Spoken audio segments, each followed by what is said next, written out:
Obviously, if you didn't see the polling this week, inflation's like number one issue for everyone in America.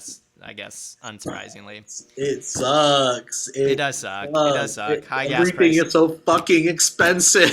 Man, I bought eggs the other day, and they were like $3.20 a dozen, and I'm like, I know when I could get a dozen eggs for $1. What? Like, I'm What? just You know saying, what, cheap Mr. protein. Economist? What is the cause of this inflation? It's just the pandemic. It's all just like the baby formula thing. I just read a great article on it. So during the pandemic, a bunch of people ran out and bought. So we have a baby formula shortage. If you haven't read the news today, everyone went out, bought it, hoarded it. Right in that first month. And so what it caused was huge surge in demand, then a crash because people had too much baby formula. And so producers, because our market is very tightly condensed, stopped producing. They were like, holy shit, we're making too much. There's no demand because of the pandemic and all this other stuff. So they stopped making baby formula. And it literally has taken 2 years to bring the factories back online. So it's something called like a whiplash effect. So because you had this huge drop in demand because people bought a bunch, sat on it, and then slowly used it up and didn't buy baby formula for a few months, they just stopped making it. And that creates this huge whiplash in supply and demand. And at the end of the whip is the prices skyrocket. And when demand comes back up, prices go way up and supply can't keep up. I hope that makes sense. But that's happening all over our country. It happened with semiconductors and, cell phone chips. But it's happened with commodities like eggs, probably. Like at some point, egg demand crashed during the pandemic or whenever. And so they stopped. They probably killed a bunch of chickens or something, or there was a bird flu and so there's less eggs. And so the price goes up. Like that's just how markets work. And a lot of it is our markets just aren't protected. Like we haven't done a good job of like protecting them. So anyway, I hope that made any sense. But like I think it's all pandemic related. It's just and China's shutting down factories. I mean, there's just all sorts of weird What can things. the state of Oklahoma do to fix that? I mean, the big thing you could do is tax the rich and give money to the poor. Like try to curb wealthy people's insatiable demand for shit and give low income people,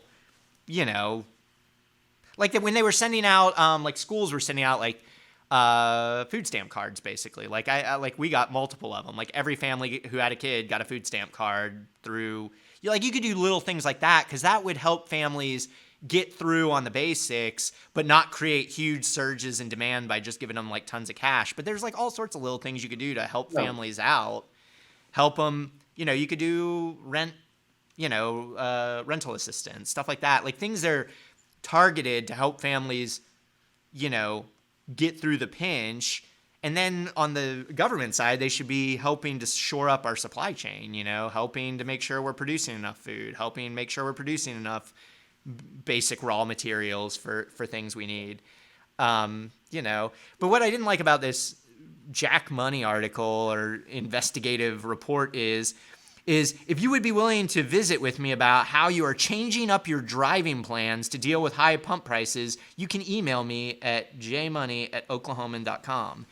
And I just find this such an annoying framing of inflation because, again, there's all these players you can blame. There's corporations that had weak supply chains. There's the government for not helping people enough. Like, the government could send out gas cards or something to temporarily help people. It's not like everyone's going to go run out and, like, hoard a bunch of gas at $4 a gallon. Like, they're going to fucking buy gas so they can get to their jobs and live their fucking lives. Like, there's so many little things you could do to help the people who are getting hit the hardest, which is low-income people, ride it out. And instead, we're fucking asking people how they're, like, cutting their mileage, or, like, carpooling. And so I tweeted, Devon Energy on May 2nd released their quarterly earnings report, and they had their highest quarterly cash flow ever of $1.3 billion in a quarter. That's free cash that they just had. They also announced a 27% increase to their dividend payment to shareholders. So you want to know how shareholders are fighting inflation? Buying Devon Energy stock and getting a 27% boost in their earnings. An increase in share buybacks, which is just something that corporations do to shore up their stock price. And then they're sitting on total cash right now of $2.6 billion. So Devon is flush. So you want to know where those high gas prices are going? To Devon and to Continental and to Chesapeake and to ConocoPhillips and to Exxon. Like, that's where all the money's going. Like, it's not going to, like, I mean, yeah, some of it's going to cover costs and, you know, supply disruptions, but a lot of it's going right back to these companies and their profit margins. And maybe they should take a little less right now. That's my argument. And I wish Jack Money would talk about that. Is that his real name? Yeah. He's the business reporter for the Oklahoman, and his name is Fucking Jack Money. Yeah.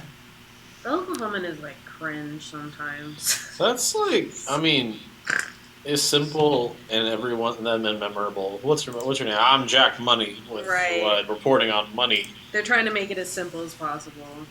And, like, he's an all right reporter, but I just hate framing it like that. Like, yeah, Poors, how are you, you know, sacrificing even more to make life work, while Devon Energy's out there being like, hey, shareholders, 27% raise coming your way. Thank you for sticking with us through these tough times where we're, like, printing money. And and all these oil drillers, too, are out there saying that shareholders are the ones pressuring them not to drill because they want to make their money back. Like, they're like, we had some lean years when gas prices were low during the pandemic, so now we want a bunch of profit. I mean, it's gross. It's just gross, and it'll take, you know, months, if not years, for prices to come back down, and we're paying for it. Like, it's all on us. So, I wish he would write that article, like, just personally, but alas. So did that short economics lesson make any sense, or you guys are? I'm you know, this stunned? has probably been one of the most informative, like, Friday streams that we've ever had. Like, I'm very, very happy that I'm able Yeah, to we're learn learning about this. inflation. Yeah, like, it makes sense. It really does. Yeah. I mean, you know, I still think inflation is going to come down. I mean, there are some reports that it's already slowing, like how fast it's going up. So hopefully it'll plateau here and then start to come back down. Government could be doing a lot more to help people, for sure. Government could probably also be doing more to, like, encourage, you know, like, find things that would fix it. But yeah, there's just a lot of people making a lot of profit that probably don't need to be or shouldn't be or should be taxed for it. Like, you know, like, Devon did not do anything except wait for commodity prices to get high and then profit. Like, that's it. And my other They're not the question heroes is here. like, I mean, we can't introduce, like, a temporary price control for any of it? Absolutely. We could implement a windfall profit tax, like, which would immediately get them to be like, oh shit, we better spend this money and start drilling or investing it or doing something else, because otherwise it's just going to get taxed. They'd probably end up giving it away to shareholders, unfortunately, but you could tax them. I mean, like, there's a lot of ways you could, like, look at this. No But, loopholes, you can't escape. Yeah, I mean, we just got to press them. I mean, but the deal is we should also be talking about it, because corporate greed is, you know, a real thing and not something we should just foist back onto consumers who are just trying to, like, survive and live, especially in Oklahoma, where you have to have a car in many cases to even have a job. So thanks for watching our video. Please give it a like and hit that subscribe button for more content. If you want to engage with us, follow us on Facebook, Twitter, Twitch, and Instagram.